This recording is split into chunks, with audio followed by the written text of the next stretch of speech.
Yeah, I didn't know if they'd let me, but I'm back in the kitchen, guys. And with someone Calgary's never seen the likes of. James Beard, winner. You've worked at Michelin star restaurants, and it's actually incredible, your resume. He is one of the only in Calgary and also in Canada. I got to Google a little bit more, but I'm pretty sure.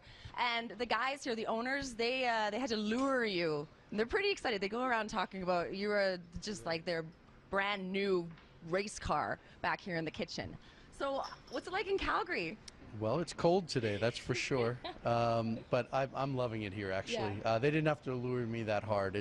Calgary's a pretty special place, and I'm loving what I'm seeing happening with the food scene. So. Yeah, and that's exactly one of the reasons you came. The food scene is bumping here. It's a great place to raise your kids, and thankfully you've brought some of this food that Calgary's never seen before. And could you show us?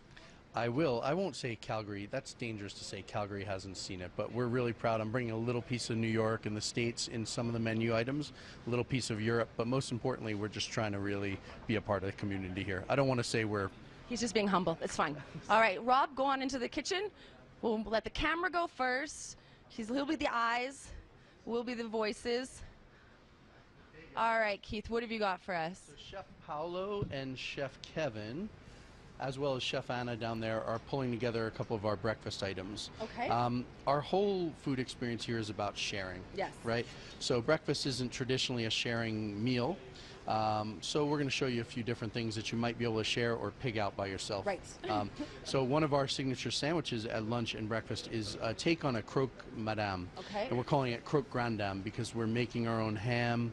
There's some beautiful Gruyere cheese, a little bit of Mornay, and then we poach an egg and put it on top. Well, I was going to ask you what that was in the top. So that's an egg poaching. Well, we put a little hole there so that the egg will sit in there nicely, and you cut in and you'll have a nice yolk all the way through your sandwich. What a lucky little egg. All right, so that looks fabulous. And what's going down on this plate? That is for the sandwich. There's a couple of our house pickled vegetables and some roasted cherry tomatoes. Beautiful. There's a lot of richness on that plate, so we want a little something to break it up. All right, watch that. We'll do a little close-up.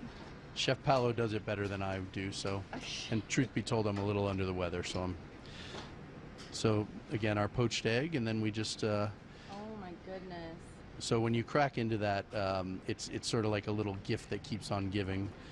Some people get a little weird about a runny yolk, but I promise if you cut in there, it sort of cooks as it gets into that cheesy goodness. As I said, house cured and smoked ham, a little bit of Gruyere, and then a nice cheesy Mornay sauce that has a little more Gruyere in it. All right, well, let's drop that on the plate, and I just want that beauty to set in for the guys at the studio to salivate a little longer. I'm down here at Corbeaux Bakehouse. They're sitting at the desk in the studio. Who's winning? Who's won this morning? Well, so far so good for you.